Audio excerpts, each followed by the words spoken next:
Hello everyone, and welcome to AustCham Thailand's Business Connections community, an online program where we bring you updates from the Australian Thai business community. I'm your host, Brendan Cunningham, and today we're bringing you updates on the Australian visa situation, Thailand through the looking glass, and life at the hub. Stay with us.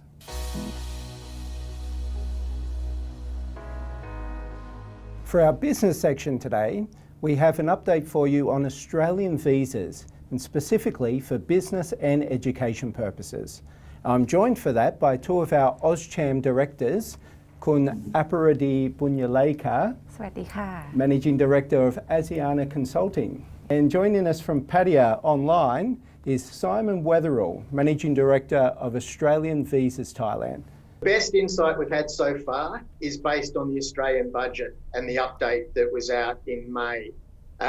Basically, they have gone with the line of Fortress Australia. I don't know if you've heard of that before, but it's pretty much close the borders, focus on keeping Australia productive and safe, and that is controlling pretty much all of the migration.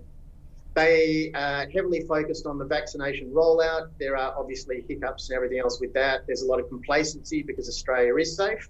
And they're quite aware that there's going to be a negative migration flow from 2000 to 2022. National student arrival plan is set to roll out in July.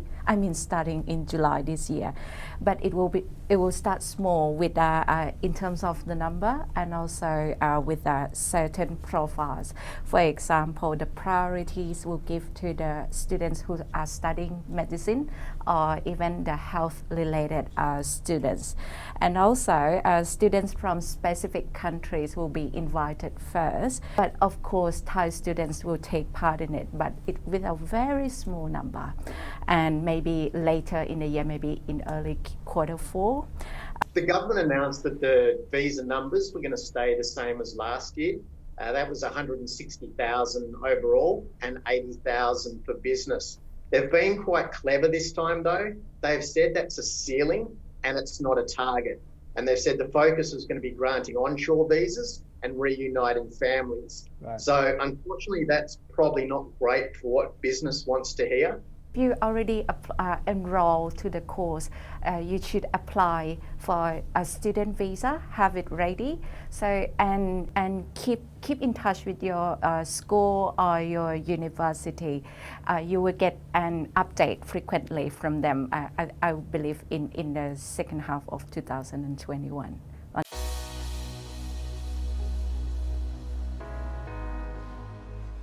In our connection section, we're going to take a look at Thailand through the looking glass.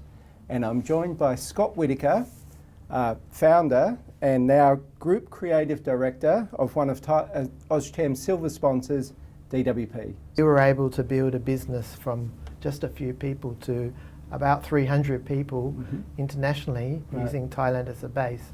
So it was a great place to start a business and to build it, and it's a creative, exciting destination. Actually, the government restrictions are not that high. Actually, Thailand, though, is a reasonably high tax place. Right. And probably the most difficult thing that we've found is termination of long-term employees. Right. People would probably, outside of Thailand, think of it as maybe not technological savvy. But if you look at the figures, it's one of the highest penetrations of internet, mobile banking, mobile applications. If you look into the future, there's going to be a limit of growth in Thailand. Population has slowed down. There's not going to be big population growth. So you're not going to have the massive growth that we've seen over the last few years in the city. So the focus needs to be on making the environment better. Right.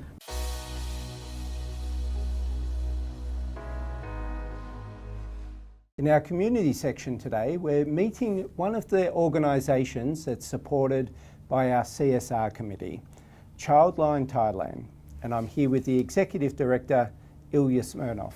If you look at the bird's eye view of the Childline, we basically have three main units. We have the Childline, which is a contact center where the kids can reach out to us 24/7. And then we have the hub, which is an outreach walk-in center.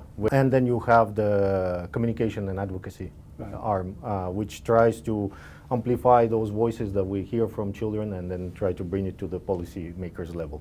What we do have is activities for donors or people who are interested in learning about street lifestyle of the kids. Is we do night walks, we do exposure visits, and we also have some joint activities where adults can join with kids under proper supervision and after certain sensitization training. Right.